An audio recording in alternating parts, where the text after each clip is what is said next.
the sweeping valleys and clouded peaks, a civilization once wove together a world of stone and spirit, power and precision.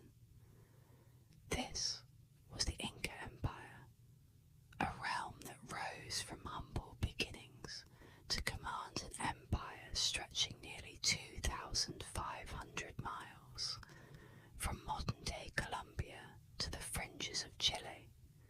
Imagine an empire that, at its height, dwarfed its European contemporaries in size and ingenuity, while kings in Europe and sultans in the Middle East carved out empires on vast plains. The Inca built theirs into the very bones of mountains, creating cities seemingly suspended between heaven and earth. The Inca were not only builders, they were dreamers and visionaries who turned the unforgiving Andean landscape into a wellspring of abundance and life. Their roadways spanned deserts and scaled mountains, their bridges swung over gorges, and their cities gleamed with temples devoted to gods of the sun, moon, and earth. What began as a small settlement by the Cusco Valley blossomed into a powerhouse that rivaled the size and grandeur of empires in China, the Middle East, and beyond. In the words of historian Kim Macquarie, the Inca Empire was, at its peak, the greatest empire on earth at the time, larger even than the Ming Dynasty or the Ottoman Empire. But how did the Inca, a small and relatively obscure people, manage to achieve such heights? Their rise was nothing short of astonishing, a testament to their mastery of both the physical and human landscapes they encountered. They brought diverse tribes and lands under their sway, transforming isolated cultures into a single, unified civilization.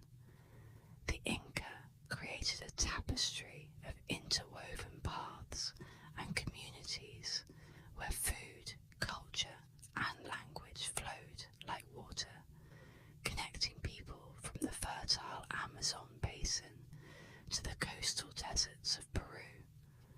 Under the rule of powerful leaders, each conquest expanded their realm and reinforced their vision of a connected world, a world in which even the mountains could not divide them. But before we get into all that fun stuff, I want to quickly welcome you to ASMR History. I'm Sophie, and today we'll be exploring the rise of this remarkable civilization, diving deep into the mysteries of how the Inca went from a single, isolated kingdom to one of the greatest empires the world has ever seen. I invite you to settle in, let the sounds and stories of the past wash over you, and join me on this journey into the heart of the Andes. As we venture into the origins of the Inca, we'll uncover how this great empire began, from their early days as a modest society rooted in the Cusco Valley to their first bold steps of expansion.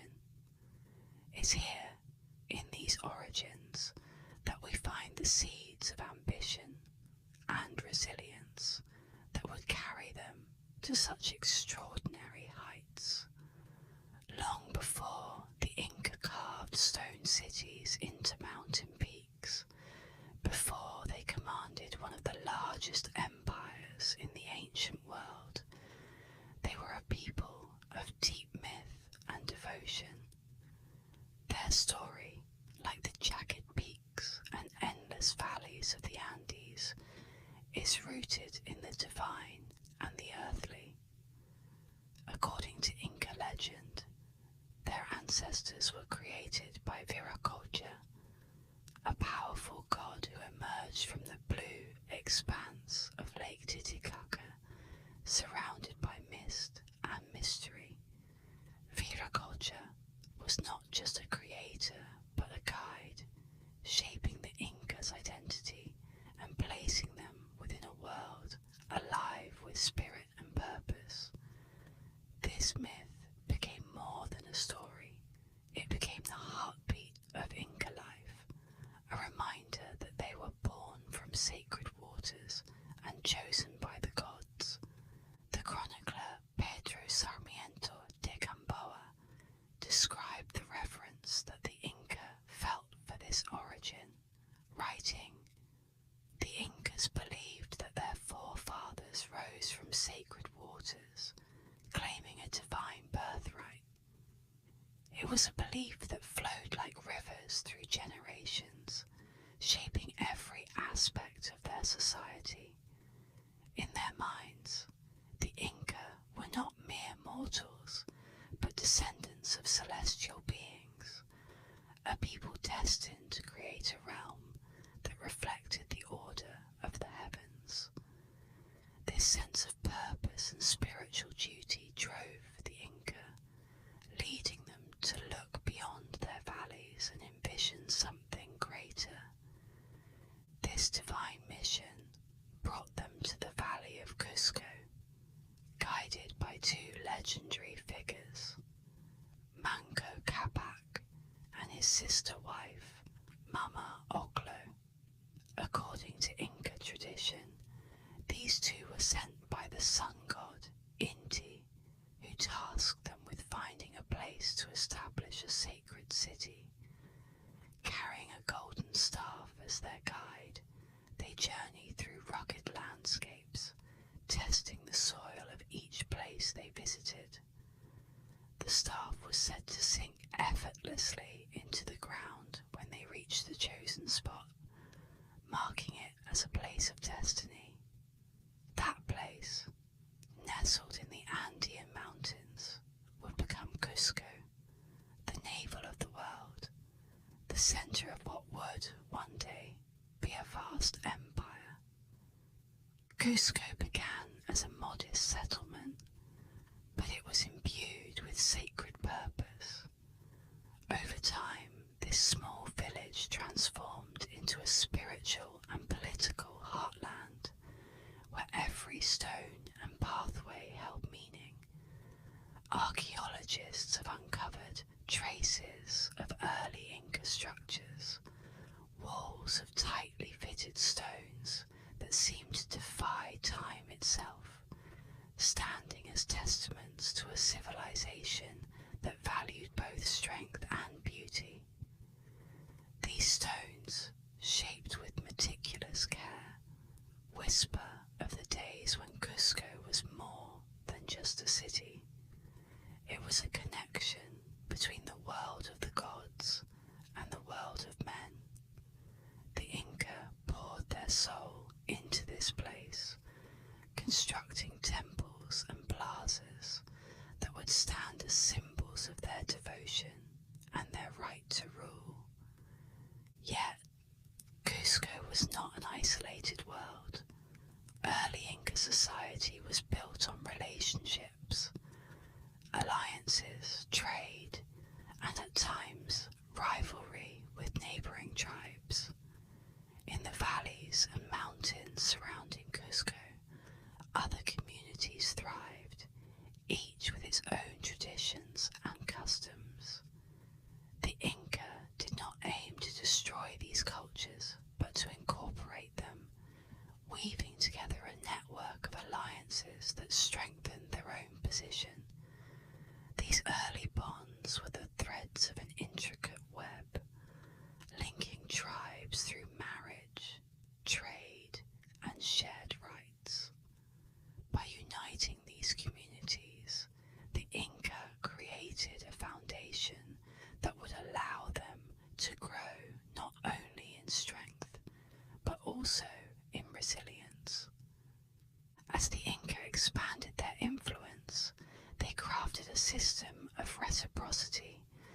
each ally contributed to the collective good. This sense of mutual obligation, or aini, became a cornerstone of early Inca society. When a tribe pledged loyalty to the Inca, they received protection, resources, and a place within the growing Inca world. In return, they were expected to support Cusco, supplying labour, soldiers, and tribute. This system allowed the Inca to incorporate new communities without fracturing their society. Instead of viewing conquered tribes as subjugated people, the Inca saw them as integral parts of a shared destiny, each contributing to a grand design envisioned by the gods. With each passing generation, the Inca grew more unified and more ambitious. Cusco transformed from a simple settlement into a powerful heartland, the pulse of an emerging empire.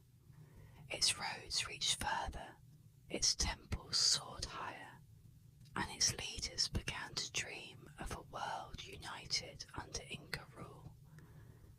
This vision was not only fueled by belief, but also by the practical foundations laid through their alliances and conquests.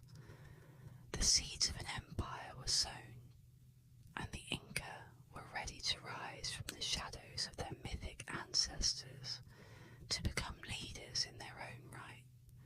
As we move forward, we'll uncover the stories of the great Inca rulers who carried this vision to new heights, transforming their world through strategic brilliance and bold expansion strategies. It was the year 1438, and Cusco, the heart of the Inca people, stood on the brink of destruction. The Chanca, a powerful neighbouring tribe, had swept down upon the city with brutal intent, eager to crush the Inca and take control of the land. As panic spread, the Inca ruler Viracocha and his designated heir chose to flee, leaving behind a vulnerable city. But one young prince remained. His name was Pachacuti, and it was in this desperate hour that he would rise to meet his destiny. Pachacuti, whose name fittingly means "he who overturns the world," was driven by a fierce determination to protect his homeland. Rallying a small band of warriors, he prepared to face the Chanca forces with courage and ingenuity.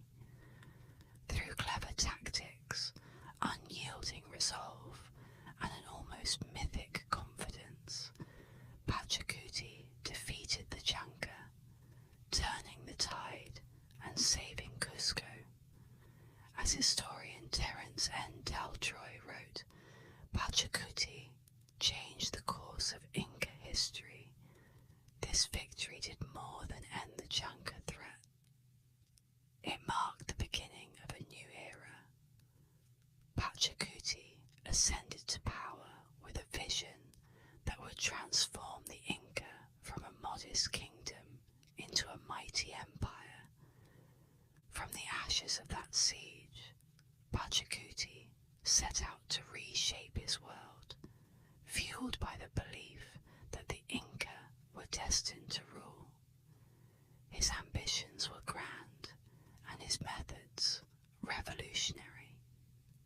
To manage the vast Andean territories he intended to conquer, Pachacuti divided his empire into 4 regions known as Tapuantinsuyu, meaning the 4 regions.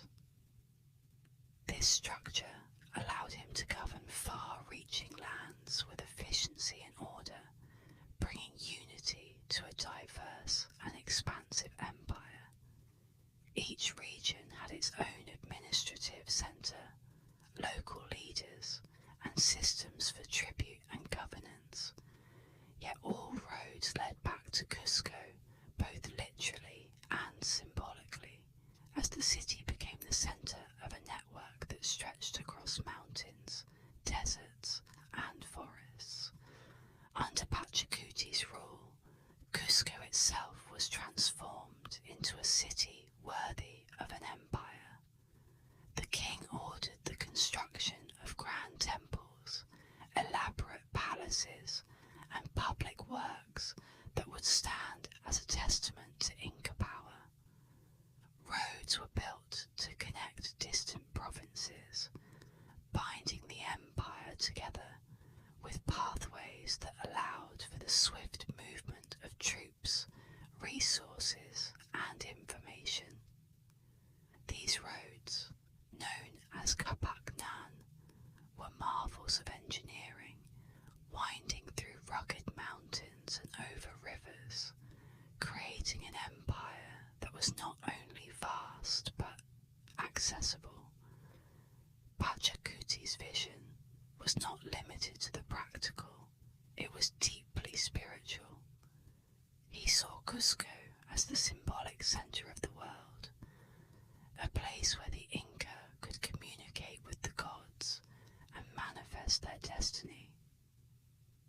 Pachacuti's accomplishments paved the way for his son, Topa Inca Yupanqui, to continue this legacy of expansion and integration.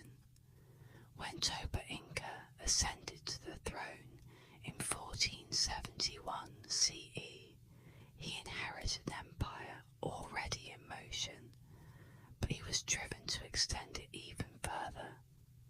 Topa Inca led campaigns both north and south, expanding Inca rule into present-day Ecuador and Chile. His approach to conquest was calculated and strategic, blending diplomacy with warfare. While Pachacuti had laid the empire's foundations, Topa Inca built upon them, reinforcing Inca dominance with a combination of strength and sagacity. Through skillful military campaigns and a keen understanding of his adversaries, he secured territories that would make the Inca Empire one of the most formidable powers in the ancient Americas. But Topa Inca Yupanqui's genius wasn't just in expanding borders, it was in integrating the peoples who came under his rule. The Inca believed that their empire was not merely a collection of conquered lands, but a unified whole, and they developed sophisticated methods for incorporating new communities. Topa Inca continued the policies of his father, welcoming local leaders into the empire's governing structure, offering them positions of influence in exchange for loyalty. The Inca recognized the value of diversity and sought to respect local customs, integrating the spiritual practices and traditions of conquered peoples into the larger fabric of Inca society. John Hemming, a historian of the Inca, observed, "The Inca were masters of assimilating conquered populations through a combination of force and welfare." This delicate balance of power allowed the Inca to maintain stability across vast distances and among many different cultures. Conquered communities were required to contribute resources, labour and troops to the empire, but in return they received protection, infrastructure and a place within a powerful and expansive civilization. This approach fostered loyalty and mitigated the risks of rebellion, as people came to see the benefits of life under Inca rule. To solidify this integration, the Inca instituted policies that bound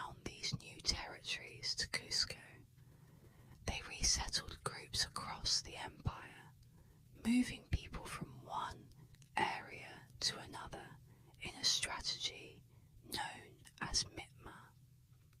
This policy helped to spread Inca culture and prevent regional loyalties from becoming threats to the central authority.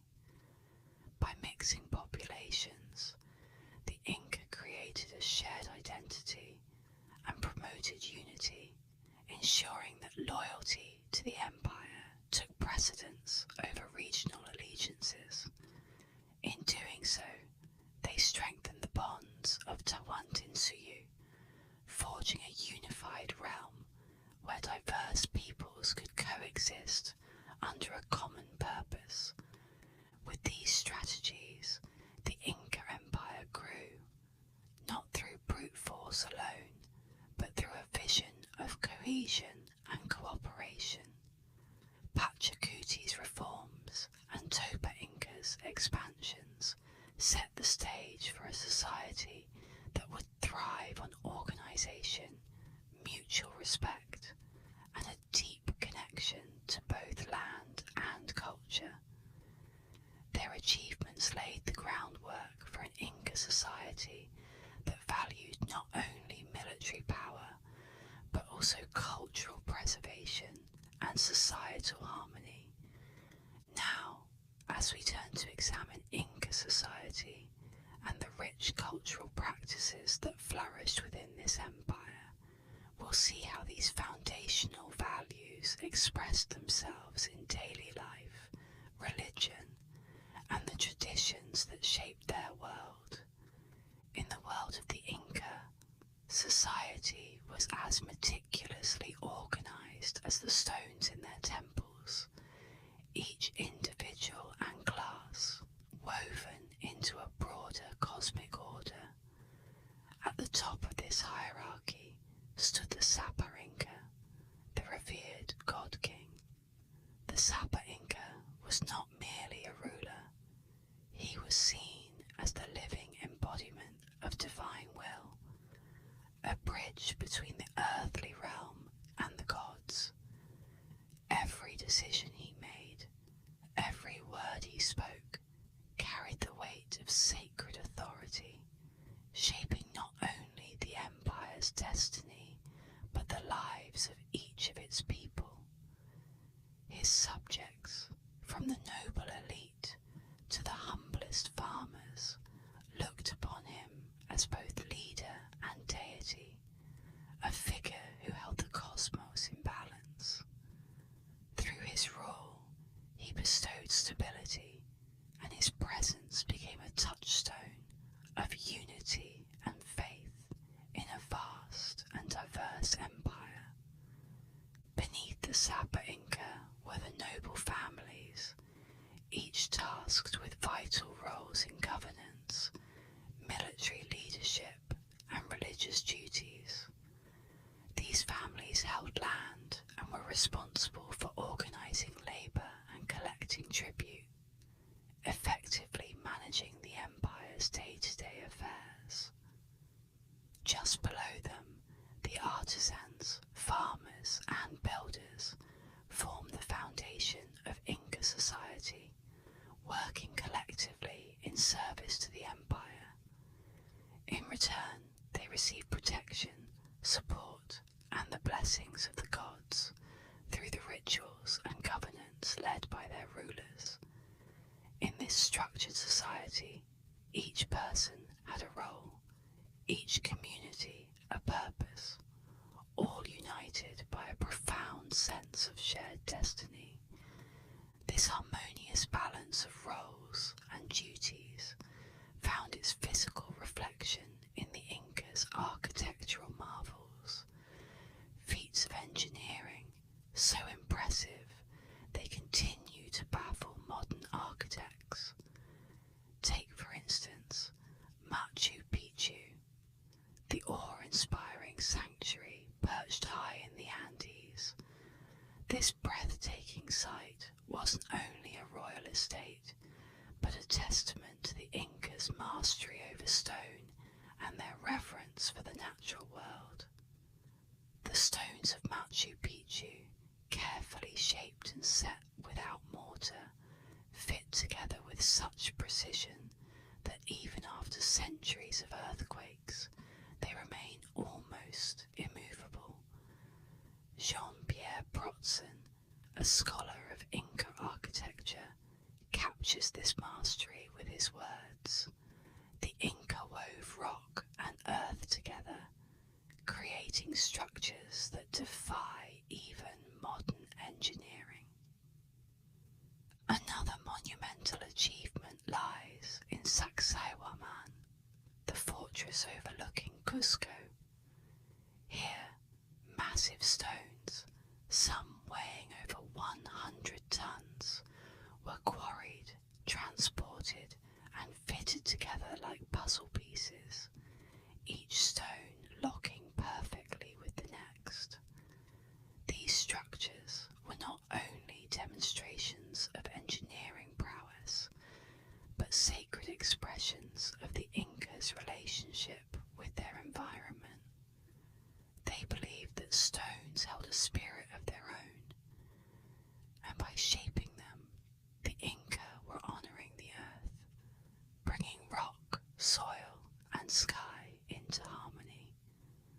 Their structures were built to last, standing as eternal monuments to the power and precision that defined their culture. Religion was woven into every corner of Inca life, infusing their society with a deep spiritual significance.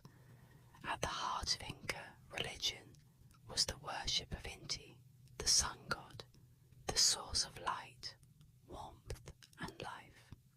For the Inca, Inti was the supreme deity, a force so powerful that even the Sapa Inca, despite his godly status, paid homage to him. Every day, rituals honoured Inti's journey across the sky, with priests and rulers alike participating in ceremonies designed to ensure the continued prosperity of the land. They believed that the sun's power sustained the world, and their devotion to Inti was a commitment to maintaining cosmic order. The Inca expressed their devotion to Inti and other deities through a range of rituals, the most sacred of which was the practice of sacrifice. Offerings ranged from crops and chicha, a traditional corn beer, to animals, and on rare occasions, human lives, given to appease the gods during times of crisis. These sacrifices were not seen as acts of cruelty, but as gestures of deep respect and devotion, necessary to maintain the delicate balance between humanity and the divine. The most honoured sacrificial offerings were children, chosen for their purity, whose lives were believed to carry the highest spiritual value. Wrapped in fine cloth and offered to the mountain gods, these children became eternal guardians of the empire, ensuring protection and harmony from the heights of the Andes. Each year, the festival of Inti Raymi, or the Festival of the Sun, brought these beliefs to life. Held at the winter solstice, this celebration was a grand gathering where the Inca people came together to honour Inti's power and ask for his blessings in the coming season. Priests dressed in vibrant robes, the Sapa Inca himself led the ceremonies, and offerings were made to ensure that the sun's life-giving energy would return, that the crops would grow, and that the people would prosper. This festival wasn't just a ritual, it was a symbol of unity, a moment when the entire empire, from farmers to nobles, shared in a single purpose. In the spirit of unity, the Inca viewed their world through a lens of part of a cycle of giving and receiving.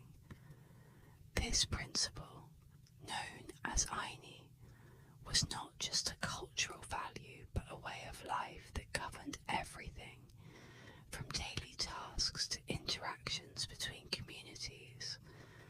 Under Aini, labour was shared and contributions were given in the expectation that they would be returned when needed. This system was key to the Inca's success in managing a vast empire. Through mutual support, each region and person worked not only for their own benefit, but for the prosperity of the whole. With a society so intricately organised, bound by devotion, and built upon cooperation, the Inca created an empire that thrived in harmony with itself and with the natural world. These beliefs, practices, and social structures formed the lifeblood of Inca society, providing a foundation that allowed them to manage and maintain their civilization across challenging terrains and diverse cultures. To truly appreciate how the Inca sustained such an organised and expansive empire, let's delve into their administrative and economic systems, exploring the brilliant methods they used to govern and sustain their people across the Andes. In the vast expanse of the Inca Empire, with its dizzying altitudes and rugged landscapes, organisation was key. Without written language as we know it, the Inca devised a unique system to keep their empire running smoothly. The quipu. This intricate tool, consisting of coloured threads and carefully tied knots, was more than just a string of fibres. It was the backbone of Inca bureaucracy, a method by which they recorded everything from census counts to crop yields. Through the quipu, the Inca could manage the needs of a far-reaching empire, ensuring that each region was accounted for and each person had their place.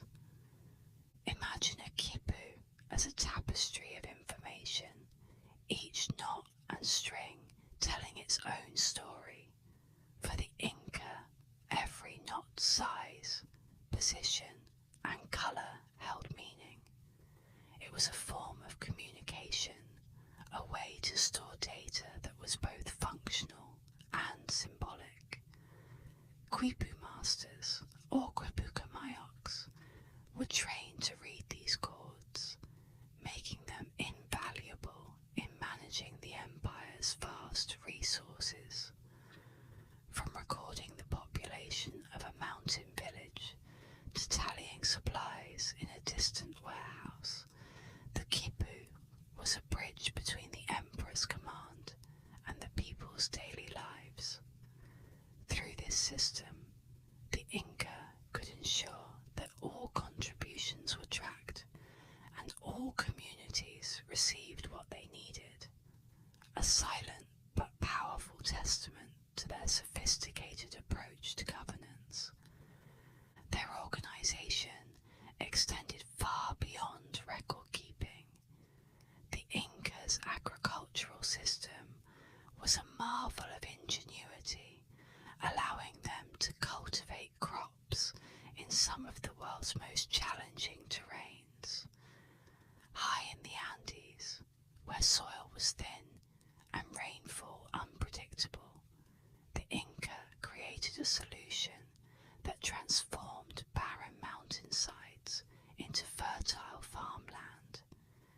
These were the terraces, staircases of stone and soil that climbed the hillsides, each step carefully engineered to prevent erosion, retain water, and capture the warmth of the sun. These terraces were not merely practical, they were beautiful, respect for both the land and its gifts. Terrace farming allowed the Inca to grow crops at altitudes of over 3,000 meters, where most civilizations would have seen only rock and scrub. Maize, potatoes, quinoa, and a variety of beans thrived in these stone-lined beds. The Incas' understanding of microclimates allowed them to plant crops suited to specific conditions, maximizing the productivity of every field. This agricultural mastery not only fed their people, but also created surplus stores that could be called upon in times of drought or famine. With warehouses called colcas, they built up reserves of dried meat, grains, and freeze-dried potatoes, or chuno, providing a safety net for the empire. In times of need, these stores would be opened, ensuring that no community went hungry. A tangible demonstration of the Incas' commitment to their people. The Incas' agricultural success was supported by an economic system that cleverly used the empire's varied geography to its advantage. The Andean region is uniquely vertical, with diverse ecosystems stacked one atop the other, from the warm coastal valleys to the frigid highlands.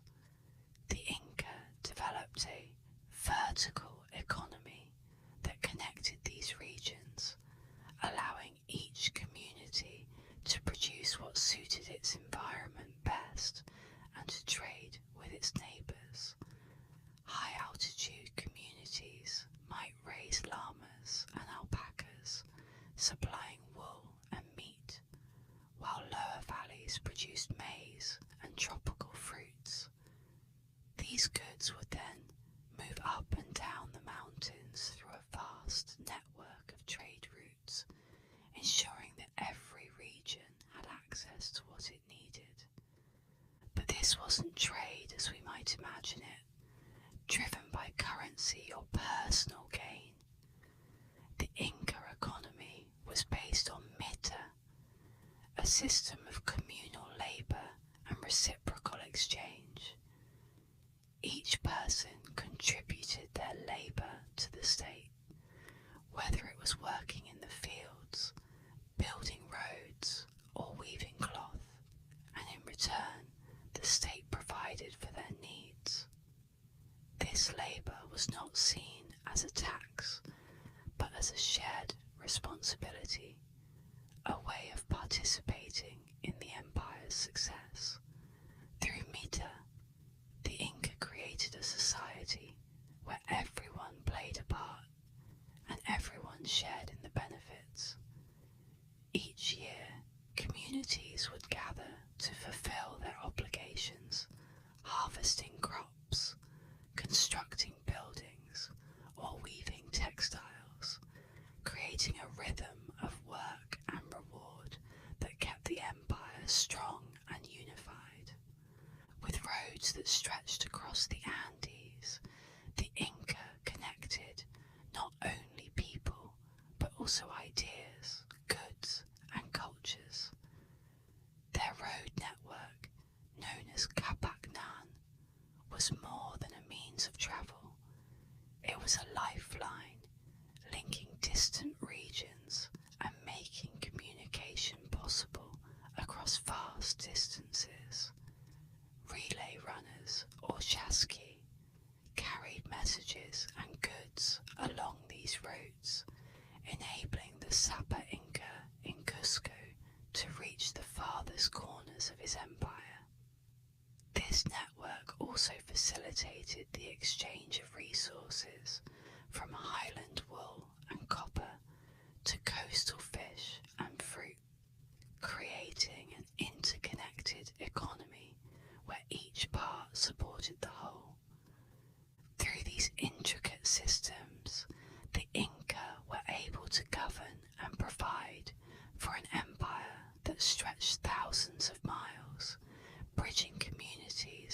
coasts to the mountains with a shared purpose. Their organisation wasn't merely about control, it was about creating a society that could thrive in harmony, adapting to the land and to each other's needs. But even the most carefully constructed empires face challenges beyond their control. In the next chapter, we'll witness the dramatic series of events that brought the mighty Inca to the edge of collapse as foreign invaders arrived on their shores, threatening to undo all that the Inca had built.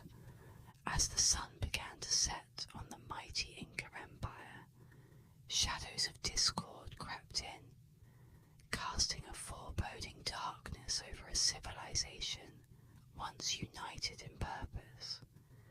The empire, once bound by a sense of divine destiny, began to fracture from within. A tragic twist that would ultimately pave the way for its downfall. At the heart of this internal strife were two brothers, Huascar and Atahualpa, both sons of the former Sapa Inca. In an empire where unity had long been its strength, this bitter rivalry would sow seeds of division, breaking apart the bonds that had held their vast realm together. The conflict between Huascar and Atahualpa was no ordinary quarrel. When their father, the Sapa Inca Huayna Capac, died suddenly, the empire was left without a clear successor. What began as a disagreement over rightful rule soon escalated into a full-scale civil war, with each brother rallying supporters from different regions of the empire. Huascar, based in Cusco, held claim to the symbolic heart of the empire, while Atahualpa controlled the north, amassing his own army in the mountains of Quito. What followed was a brutal and devastating struggle, a war that saw families torn apart, loyalties tested, and communities left in ruins.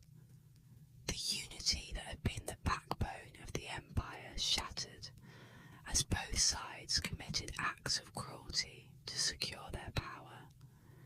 By 1532, Atahualpa had emerged victorious, his forces overwhelming Huascar's army in a fierce and bloody campaign.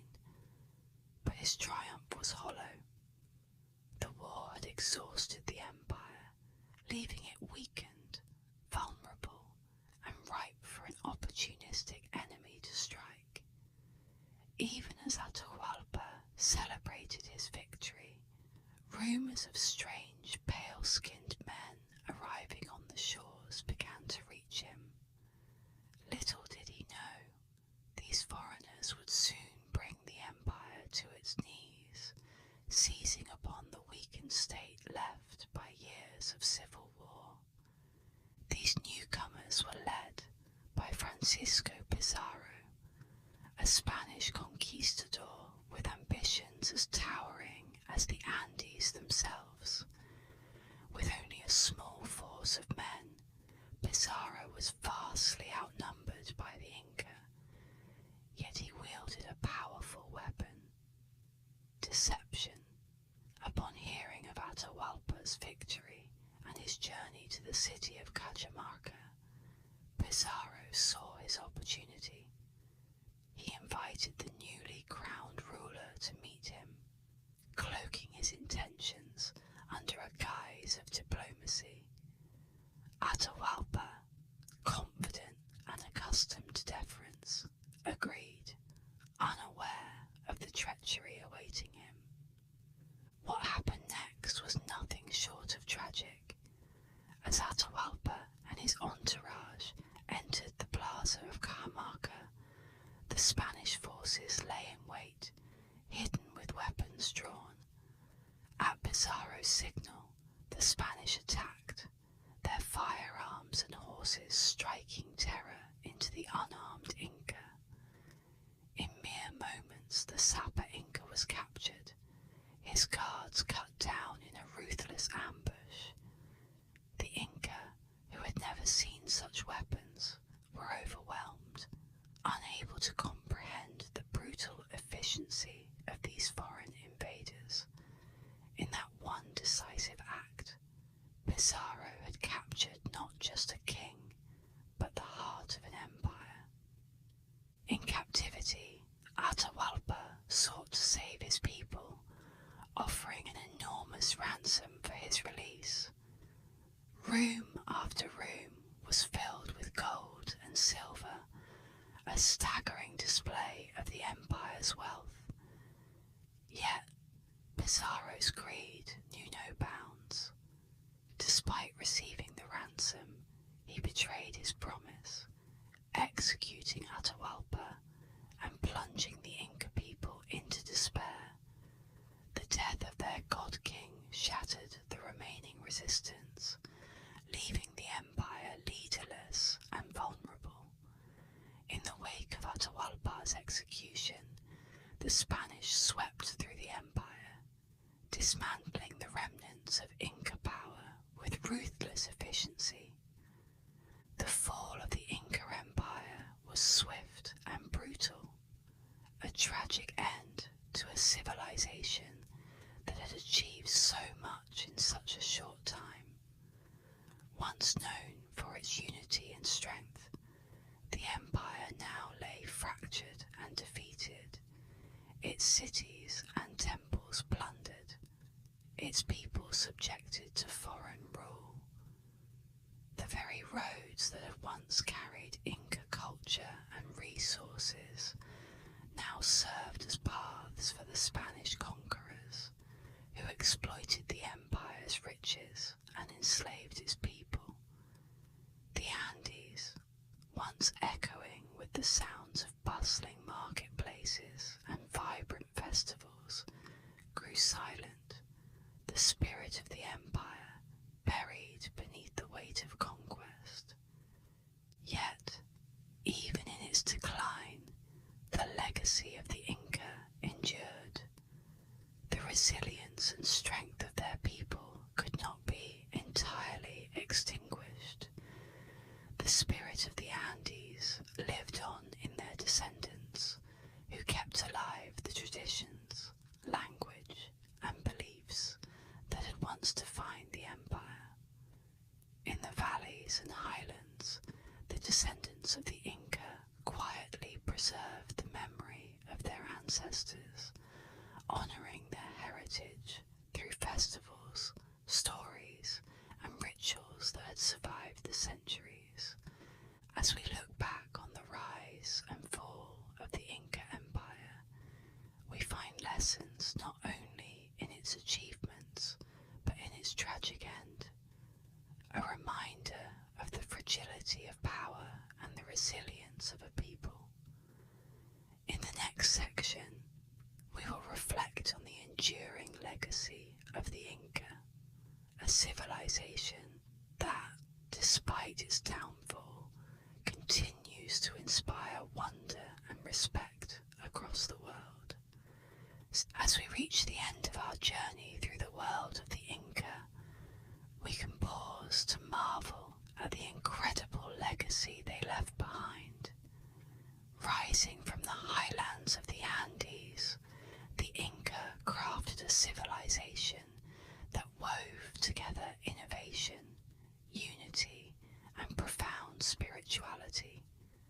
Their roads crossed mountains, deserts, and jungles, linking communities across thousands of miles.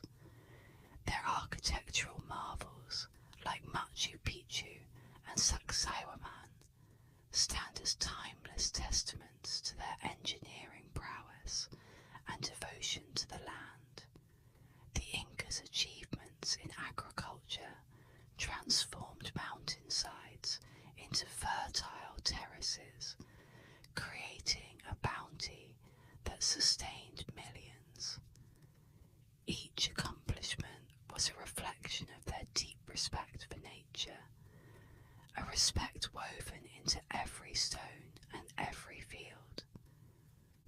Perhaps their most enduring legacy is found in their spirit of unity. The Inca envisioned an empire where people from different lands could come together under a shared purpose, a purpose guided by the principles of mutual support and reciprocity. Their economic and social systems were built on collaboration, with every individual playing a role in the empire's strength. This sense of belonging, of working not just for oneself, but for the greater good, created a society that thrived in the face of the harshest landscapes and the most challenging times. Even in their decline, the legacy of the Inca lived on. Their descendants preserved the Quechua language, continued to honour the sun god Inti, and maintain the traditions of their ancestors. The Inca story is not one of mere conquest or loss. It is the story of a civilization that, through resilience and reverence, left an indelible mark on history. Today, visitors walk the paths of Machu Picchu, marvel at the artistry of Inca stonework, and remember a people whose vision reached beyond their time. Thank you for joining me on this journey through the rise and fall of the Inca. I'm Sophie, and this is ASMR History. If you enjoyed exploring the wonders of this ancient civilization,